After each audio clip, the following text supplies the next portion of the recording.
Fix a sheet of white paper on a drawing board using drawing pins. Place a rectangular glass slab over the sheet in the middle. Draw the outline of the slab with a pencil. Let's name the outline as ABCD.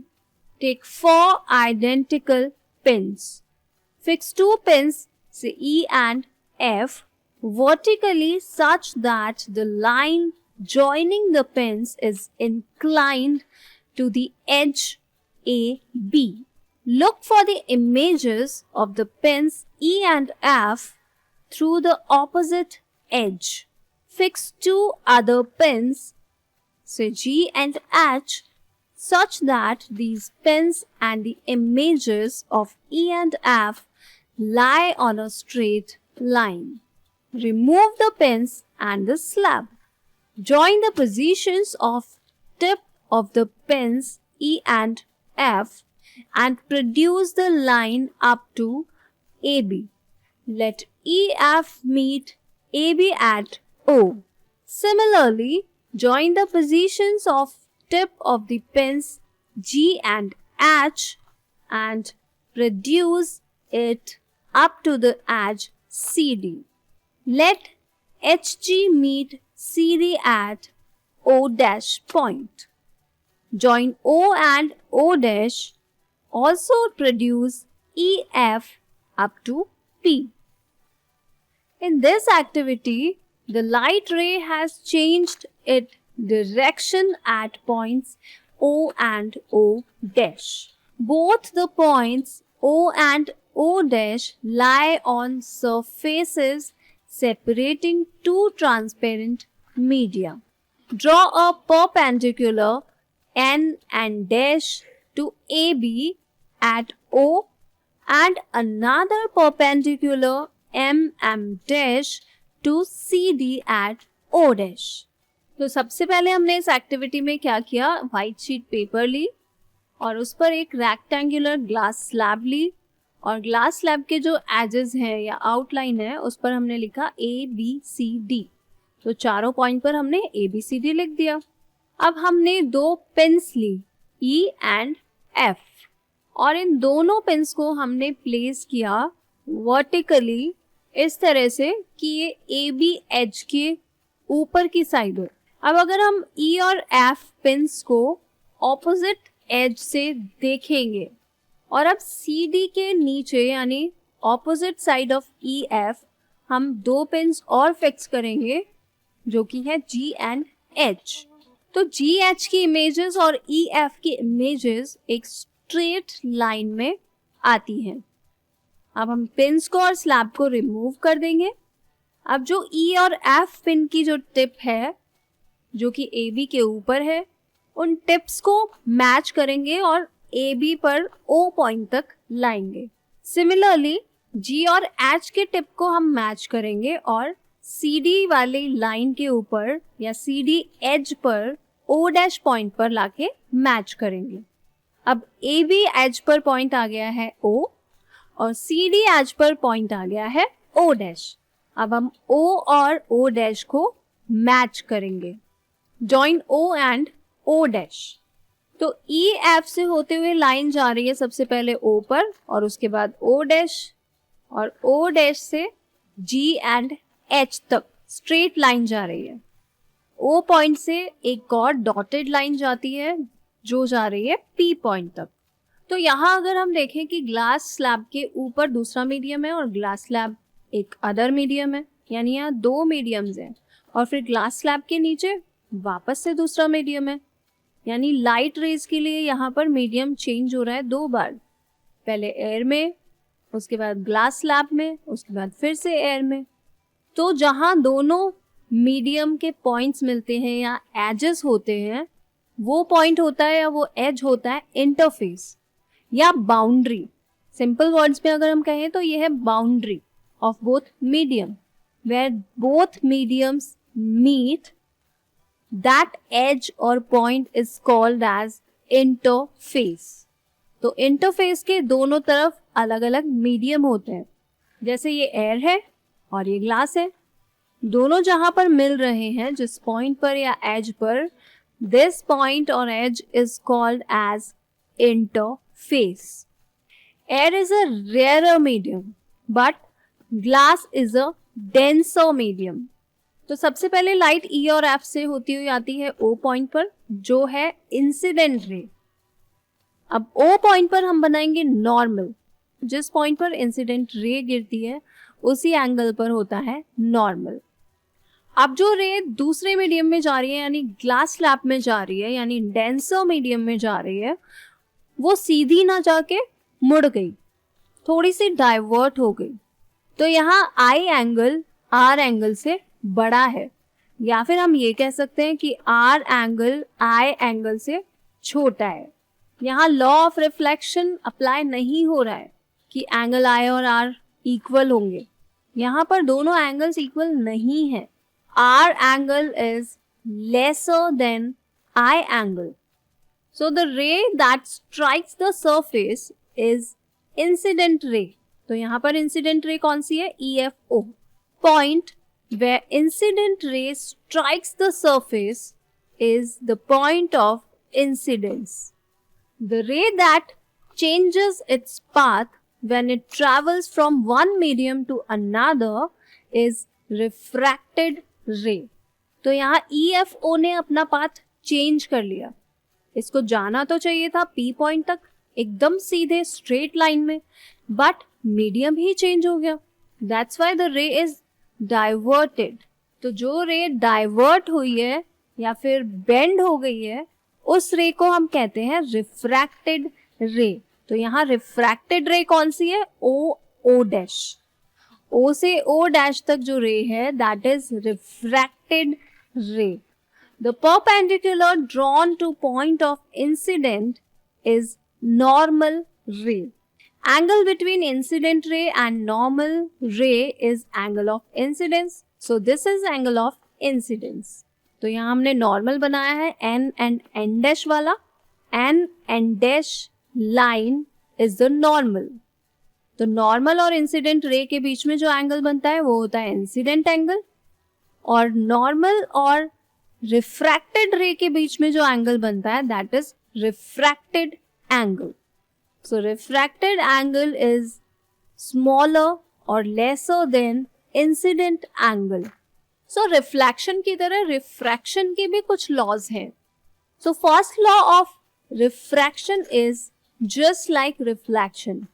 Incident ray, normal and refracted ray all lie on the same plane of paper. हमेशा जो है incident ray, normal और refracted ray तीनों एक ही plane पर होंगे. कभी ऐसा नहीं होगा कि इंसिडेंट रे अलग प्लेन पर है, नॉर्मल अलग प्लेन पर है, या रिफ्रैक्टेड रे अलग ही प्लेन पर है. Never. Always these three lie on the same plane. Next law is the ratio of sine of angle of incidence to sine of angle of reflection is always constant for particular pair of media and for a fixed wavelength.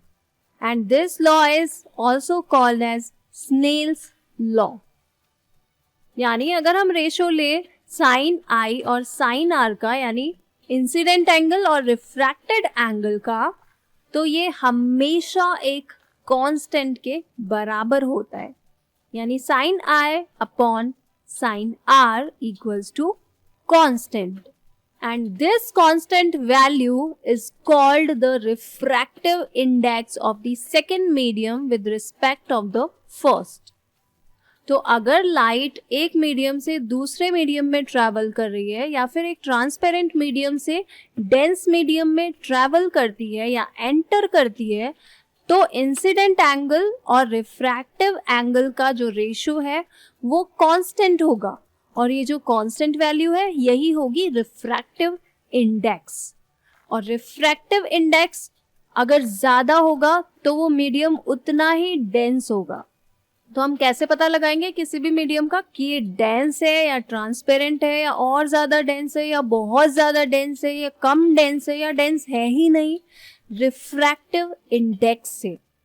Refractive index जितना कम उतना ही कम dense medium, refractive index जितना ज्यादा उतना ही dense medium. A ray of light that travels obliquely from one transparent medium to another will change its direction in the second medium. The extent of the change in direction that takes place in a given pair of media may be expressed in terms of the refractive index, the constant appearing on the right hand side of this equation. Sin I upon sin R equals to constant.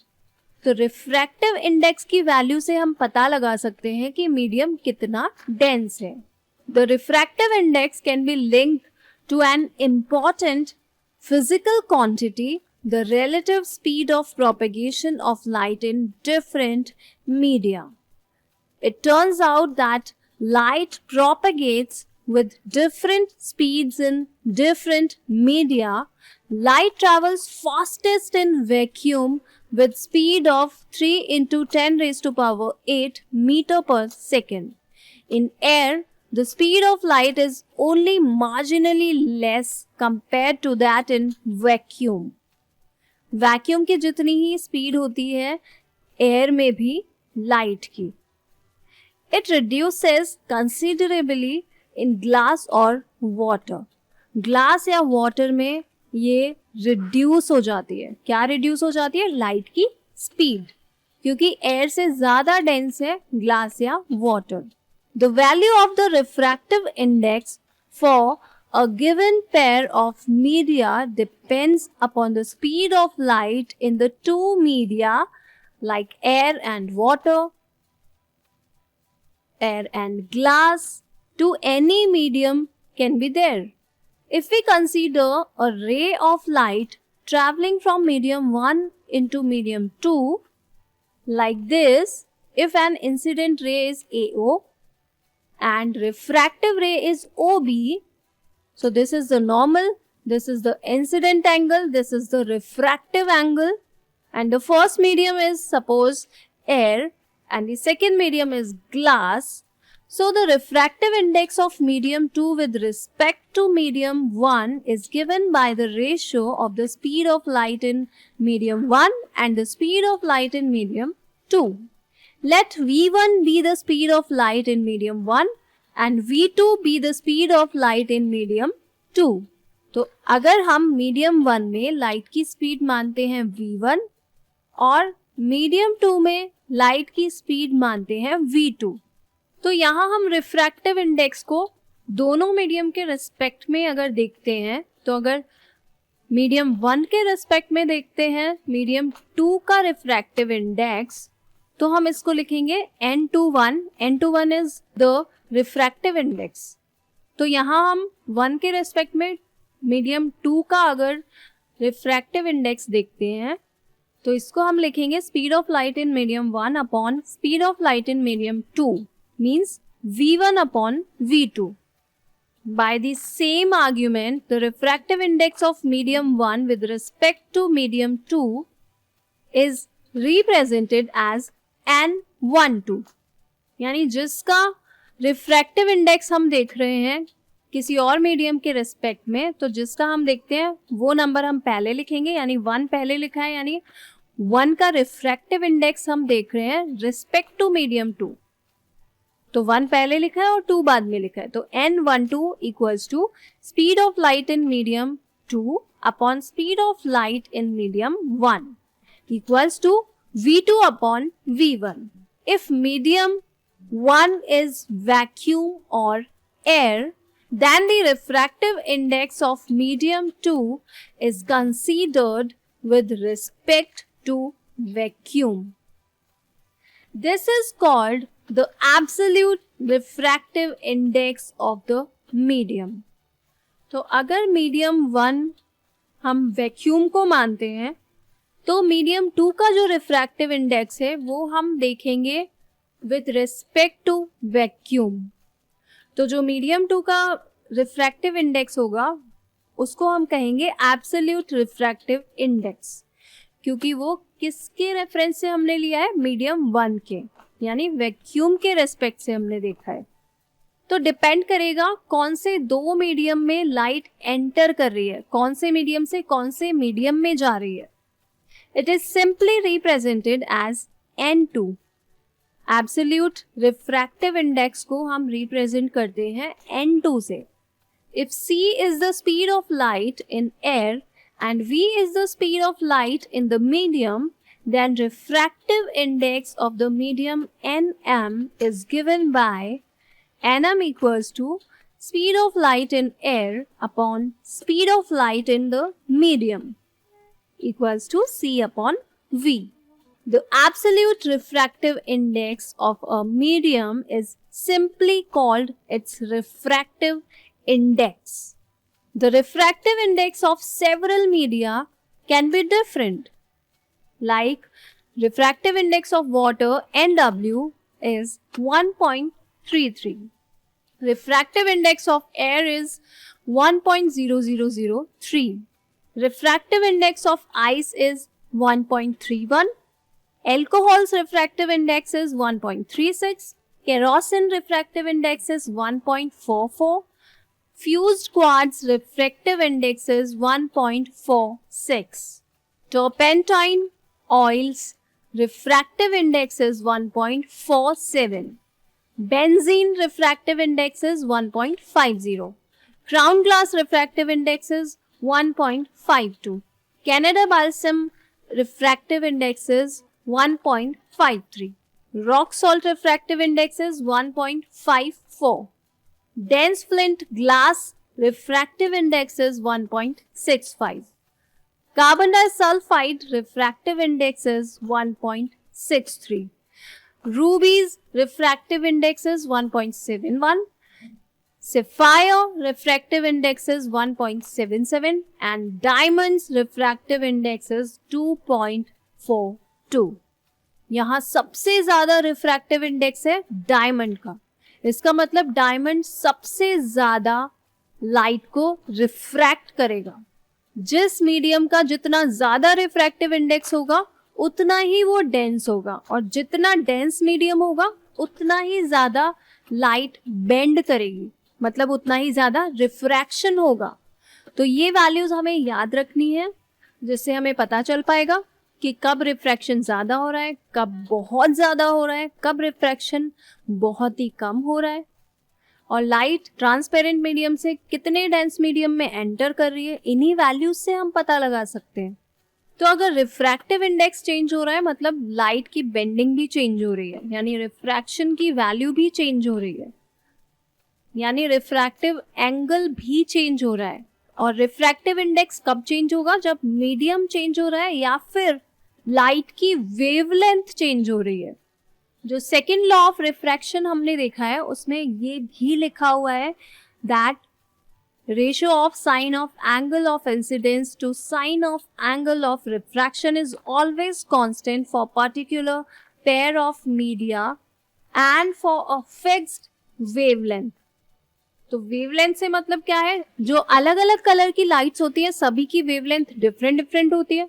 तो अगर air से या transparent medium से हम light pass कर रहे हैं glass में, तो हमने ब्लू लाइट पास करी सेम एंगल पर, तो उसका अलग रिफ्रैक्टिव इंडेक्स होगा। बट अब अगर हमने रेड लाइट पास करी उसका अलग रिफ्रैक्टिव इंडेक्स होगा। जबकि लाइट हमने सेम एंगल पर डाली है, मीडियम भी सेम है, बट इस बार वेवलेंथ चेंज हो गई है। So refractive index is dependent on the medium also and as well as wavelength also. तो रिफ्रैक्शन इंडेक्स को हम और अच्छे से समझने के लिए कुछ कंडीशंस देखते हैं रिफ्रैक्शन की। तो सबसे पहली कंडीशन है जब लाइट रेयरर मीडियम से यानी एयर से जाती है डेंस मीडियम में या फिर ग्लास में, तो ये है इंसिडेंट रे जिसको हम लिखते हैं IR। तो ये जो बाउंड्री है ग्लास की, जिस पॉइंट पर इंसिडेंट रे गिर रही है वो क्या है, इस पॉइंट को हम कहते हैं पॉइंट ऑफ इंसिडेंस। जहां दोनों मीडियम मिलते हैं, जिस पॉइंट पर या जिस एज पर वो एज या पॉइंट होता है पॉइंट ऑफ इंसिडेंस। तो IR हमने डाली पॉइंट ऑफ इंसिडेंस पर, इसी बाउंड्री के परपेंडिकुलर हमने नॉर्मल डाला। तो नॉर्मल और इंसिडेंट रे के बीच में जो एंगल है that is called incident angle, we already know about it. तो जब भी लाइट रे या इंसिडेंट रे रेयरर से डेंसर मीडियम में जाएगी, it will always bend towards normal, वो नॉर्मल की तरफ बेंड होगी। तो यहाँ नॉर्मल है परपेंडिकुलर, यानी जो रिफ्रैक्टिव रे है वो किस तरफ बेंड होगी, हमारे लेफ्ट साइड की तरफ, यानी नॉर्मल की तरफ। ये स्ट्रेट लाइन में नहीं जाएगी या स्ट्रेट लाइन पाथ पर ट्रेवल नहीं करेगी, it will bend towards normal, and between normal and refractive ray the angle is called refractive angle। तो जब जब लाइट रेयर से डेंसर मीडियम में जाएगी हमेशा यही कहानी होगी सेम, लाइट नॉर्मल की तरफ बेंड करेगी। अब देखते हैं दूसरी condition, refraction when light passes from denser to rarer medium. तो सपोज लाइट ट्रैवल कर रही है वाटर टू वैक्यूम, तो लाइट आई यानी IR आई, कहाँ गिरेगी IR, पॉइंट ऑफ इंसिडेंस पर। This is normal, this angle is incident angle. तो जब भी लाइट डेंसर से रेयरर मीडियम में जाती है then it will bend away from the normal, उल्टा हो जाएगा यहाँ पर।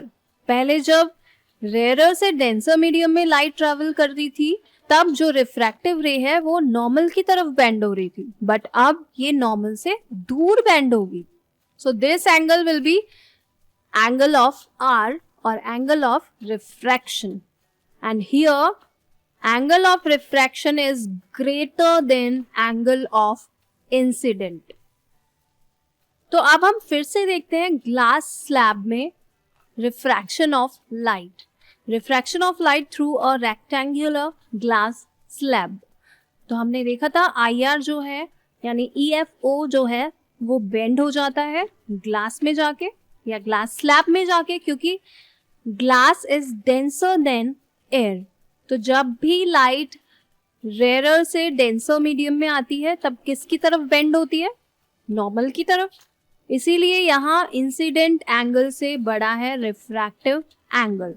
बट वापस जब ग्लास स्लैब से बाहर की तरफ आती है लाइट रे तब वो किस तरफ बेंड होगी, मीडियम चेंज होगा, तो मतलब लाइट रे तो बेंड होगी ही होगी, बट अब की बार वो नॉर्मल की तरफ बेंड होगी या नॉर्मल से दूर, अवे फ्रॉम द नॉर्मल या फिर टुवर्ड्स नॉर्मल, क्योंकि अब की बार light is travelling from denser to rarer medium, so it will bend away from the normal. So this time angle of incident is lesser than angle of refraction. तो यहाँ पर I2 छोटा है R2 से, जबकि ऊपर R1 छोटा है I1 से। तो ये जो रे है ये है इंसिडेंट रे, जो ग्लास के अंदर रे आई वो है रिफ्रैक्टेड रे, और जो वापस से एयर में आ रही है वो है एमर्जेंट रे। और अगर हम स्ट्रेट लाइन पाथ बनाते हैं, यानी लाइट रे को अगर हम सीधा सीधा बनाते हैं ऐसे पॉइंटेड करके, तो जो स्ट्रेट लाइन पाथ है जिसको हमने डॉट डॉट से शो किया है यहाँ पर, उसका और रिफ्रैक्टेड रे का जो डिफरेंस है उसको हम रिप्रेजेंट करते हैं ER से। ER मीन्स इमर्जेंट रे, यानी इंसिडेंट रे आती है, फिर रिफ्रैक्टेड रे है, फिर है इमर्जेंट रे। तो ये सबसे पहली बार हमने नई टर्म देखी है ER, emergent ray. Angle of incident and angle of refraction we already know about it. Angle of emergence जो हमने अभी अभी देखा है। तो जब लाइट रे रेयरर मीडियम से डेंस मीडियम में आई और फिर डेंस से वापस रेयरर मीडियम में आती है तब लेटरल डिस्प्लेसमेंट होता है लाइट रे का या रिफ्रैक्टिव रे का, यानी इंसिडेंट रे डिस्प्लेस होती है, उसके बाद रिफ्रैक्टिव रे भी डिस्प्लेस होती है। तो जो बाद वाला डिस्प्लेसमेंट है that is lateral displacement. It is the perpendicular shift in the path of incident ray when it travels through certain media and then returns to it original media. तो पहले रेयरर मीडियम में थी light रे और वापस rarer medium से आई है glass से होती हुई. तो वापस उसी मीडियम में आना यानी ओरिजिनल मीडियम में आना इंसिडेंट रे का is called as lateral displacement. एक और टर्म आती है reversibility of path of light.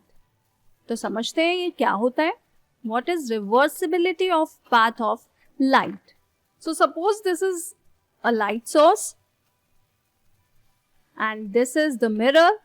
So incident ray आती है और यहां से टकराकर रिफ्लेक्ट होती है और रिफ्लेक्ट होकर फिर से एक मिरर से टकराती है. यहाँ पर एक और मिरर हमने रखा हुआ है और फिर से एक मिरर पर टकराती है क्योंकि तीसरा मिरर भी हमने यहाँ रखा हुआ है. तो यहाँ से फिर से ये डाइवर्ट होती है. तो जो थर्ड मिरर है उस पर जो रे इंसिडेंट हुई है वो नॉर्मल पर ही इंसिडेंट हुई है. तो यहाँ आई हो गया 0 यानी angle of incident is 0 here because incident ray comes to normal. So I अगर 0 है तो आर भी यहाँ 0 होगा. तो ये जो लाइट है वापस इसी पाथ से लाइट सोर्स तक चली जाती है. मतलब ये कि लाइट जिस रास्ते से आई है थर्ड मिरर तक उसी रास्ते से वापस चली जाएगी लाइट सोर्स तक. इसको कहते हैं principle of reversibility. This is called as principle of reversibility. In this principle, light goes back on the same path from which it is coming. चाहे मिरर हो चाहे लेंस हो दोनों में ये प्रिंसिपल देखने को मिलता है. तो जब भी मीडियम डिफरेंट होंगे या मीडिया डिफरेंट होंगे, मीडिया और मीडियम में क्या डिफरेंस है. Media is plural of medium. बहुत सारे मीडियम्स को हम एक साथ जब बोलते हैं एक टर्म में तो that is called as media. तो जब भी दोनों मीडिया सेम होंगे, सेम रिफ्रैक्टिव इंडेक्स होगा दोनों का, तब रिफ्रैक्शन नहीं होता है. और क्या कंडीशन है जब रिफ्रैक्शन नहीं होता है. जब भी लाइट फॉल्स ऑन नॉर्मल. जब भी लाइट रे या इंसिडेंट रे नॉर्मल पर गिरती है तो वो वापस उसी सेम पाथ से वापस चली जाती है. रिफ्रैक्शन होगा ही नहीं. ना रिफ्लेक्शन होगा ना रिफ्रैक्शन होगा. सो रिफ्रैक्टिव इंडेक्स अगर सेम होगा दो मीडियम्स का या मीडिया का तब रिफ्रैक्शन नहीं होगा.